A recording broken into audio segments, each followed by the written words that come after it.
আসসালামু আলাইকুম রহমতুল্লাহ সাথী দর্শক মন্ডলী, কেমন আছেন সবাই? আশা করি যে যেখান থেকে আমাদের এই অনুষ্ঠান দেখছেন সকলেই ভালো আছেন এবং সুস্থ আছেন। আমি নাজমুজ্জামান শান্ত আছি আপনাদের সাথে এবং আপনারা দেখছেন এভরি বার্তা। দীর্ঘদিন ধরে সন্তানদেরকে কাছে পাওয়ার জন্য আইনিভাবে লড়ে যাচ্ছিলেন বাংলাদেশি বাবা ইমরান শরীফ এবং অপরদিকে জাপানি মা নাকানো এরিকো। অবশেষে আদালতের রায় চূড়ান্ত রায় হয়েছিল। সেই রায়ে বলা হয়েছিল যে জাপানি মায়ের কাছে যে মেয়েটি অর্থাৎ বড় মেয়ে জেসমিন সে থাকবে এবং মেঝো মেয়ে লাইলা বাবার কাছে থাকবে, তবে ইচ্ছা করলে যে যার কাছে যেতে পারবে। তো জাপানি মা নাকানো এরিকো তার বড় মেয়েকে নিয়ে অবশেষে জাপানেই চলে গেল এবং বাবার কাছে থেকে গেল মেঝো মেয়ে লাইলা তার মাতৃভূমি বাংলাদেশে। বাবা সবসময়ই প্রতিনিয়ত এই লায়লাকে তার নিজের মতো করে গড়ে তুলছেন এবং শেখাচ্ছেন ইসলামী বিভিন্ন ধর্মীয় আচার আচরণ রীতিনীতি। পুরা পাকা একজন মুসলিম হিসাবে গড়ে তুলছেন বাবা লায়লাকে।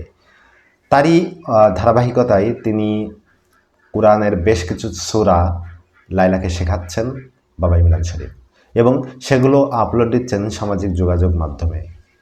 বাবার ইউটিউব চ্যানেল থেকে একটি ভিডিও আমরা সম্প্রতি একটি দেখতে পেয়েছি। তো সেখানে দেখা যাচ্ছে লায়লা সূরা নাস তেলাওয়াত করছেন, যদিও খুব স্পষ্ট বা খুব সুন্দর তেলাওয়াত না, তবুও লায়লার জন্য সেটা অনেক সুন্দর। তো সেটাই আপনাদের শোনাবো এই ভিডিওর মাধ্যমে। তো চলুন দেখে আসি মূল ভিডিওটি। আসসালামু আলাইকুম।